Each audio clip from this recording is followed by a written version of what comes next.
रहमान रहीम मां मीहू Khan Solanki chairman Liaquat medical university staff welfare association. जीअं त मां तव्हांखे ॿुधाईंदो हलां त असां पंहिंजे लम्स यूनिवर्सिटी जे मुलाज़िमनि जे जाइज़ हुकूक जो जेको chart of demand wise chancellor खे ॾिनोसीं, उन खां पोइ वाइस चांसलर असां ते इंतकामी कार्रवाइयुनि ते लही आयो ऐं हुन असांखे शोकास एक्सप्लेनेशन जबरी बदिली करे ऐं उन खां पोइ हुन असांजे मथां पूरी FIR कटराए ऐं असांखे थ्रेट ॾेई ऐं असांखे कॉलोनी खां दरबदर करे छॾियो। असां रूपोशी वारी हालति में पिया गुज़ारियूं। वरी मथां जेको असांखे चई त जेको तव्हां वञी ड्यूटी जॉइन कयो ठटे में। त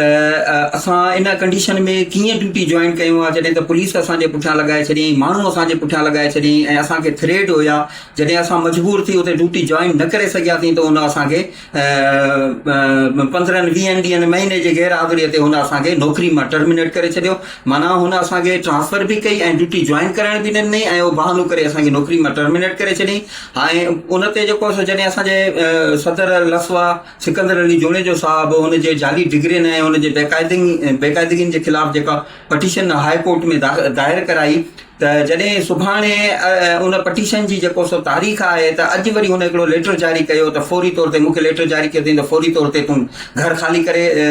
कर, न त जेको तुंहिंजे मथां एक्शन कयो वेंदो ऐं तोखे नुक़सानु ॾिनो वेंदो। मां अपील थो कयां तमामु आला इदारनि खे, चीफ जस्टिस सुप्रीम कोर्ट खे, चीफ जस्टिस हाई कोर्ट खे, सदर पाकिस्तान खे, मां अपील थो कयां वज़ीर आज़म पाकिस्तान खे, मां अपील थो कयां वज़ीर आला सिंध खे, गवर्नर सिंध खे, त ऐं ॿियूं जेको इंसानी हुकूक जूं तंज़ीमूं आहिनि, मां उन्हनि तमामु सभिनी खे अपील थो कयां। मां चीफ ऑफ आर्मी स्टाफ खे अपील थो कयां त जॾहिं बि को गवर्नमेंट जो असां सरकारी मुलाज़िम आहियूं, उहो बि सरकारी मुलाज़िम आहे, असां बि सरकारी मुलाज़िम आहियूं, ऐं हिकिड़ो ॾींहुं बि जेको हुनजी गैरहाज़िरीअ जी मुंहिंजी जेको का एक्सप्लेनेशन कोन्हे का, हिकिड़ो ॾींहुं बि मां गैरहाज़िर पंहिंजे इदारे मां जॾहिं न आहियां रहियो त तूं मूंखे जबरी बदिली करे ऐं तूं मूंखे वरी थ्रेट ॾेई ऐं इदारे खां परे करे ऐं पोइ वरी तूं मूंखे टर्मिनेट कयो आहे। हाणे वरी हुन जेको इहो लेटर जारी कयो आहे